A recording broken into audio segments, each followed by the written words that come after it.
My second congratulations. Of course, you are now a full-fledged member of the Philippine National Police. My congratulations is for you to stay the same, no? From recruitment until not only retirement, until the end of our lives. Dapat we maintain the same character, the same attitude.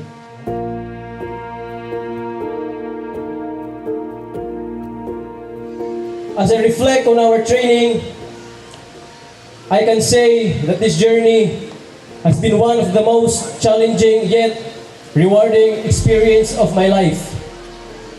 From the early morning formation, the physical exercises, classroom discussions, and practical activities.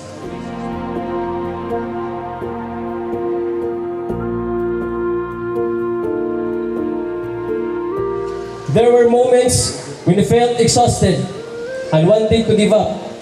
But these challenges taught us resilience and perseverance. This training taught us that being a police officer is not only about enforcing the law, but also about serving the people with integrity, respect, and compassion. I would like to acknowledge the presence of our guest of honor and speaker, Police Major General Roy B. Parena, the Director of Philippine National Police Training Institute. We gather to celebrate a milestone that is both significant and meaningful. The successful completion of 6 months of rigorous training that has transformed a group of aspiring recruits into disciplined and capable future police officers.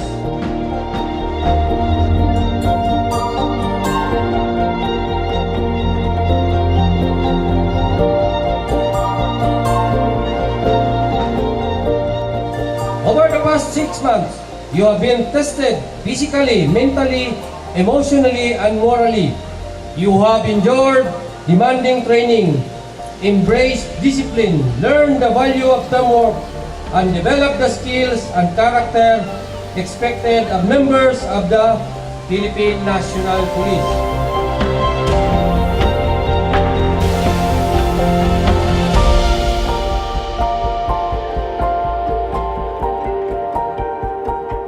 The hardship we face together have strengthened our bond and prepared us for responsibilities that await us in the service.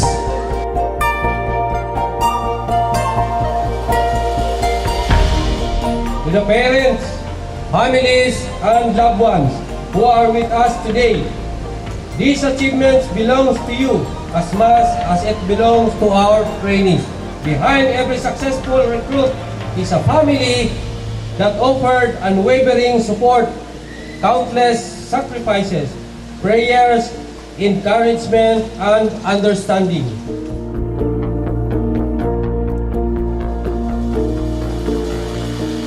By virtue of the authority vested in me by the Regional Director, Police Regional Office 8, and in my capacity as the Acting Chief, Regional Education and Training Division, I hereby accept the 270 members of the Public Safety Basic Recruit Course Batch 2025-01 classes Alpha to Echo who successfully passed all the requirements of the 6 months PSBRC training in good physical and mental condition.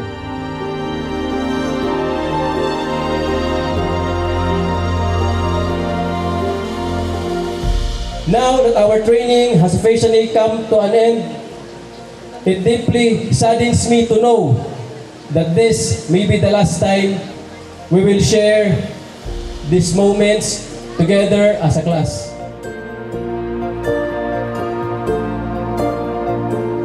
As we move forward, may we carry the values of discipline, honor, and humility, and also the dedication.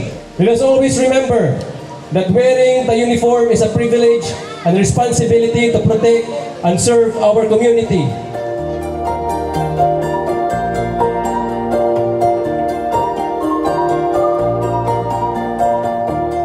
May your service Always bring pride to your families, honor to the Philippine National Police, and lasting positive impact to the communities you are sworn to protect and serve. Mabuhay kayong lahat, mabuhay ang Philippine National Police, at mabuhay ang bagong Pilipinas. Damo nga salamat, daghang salamat kayong tanan.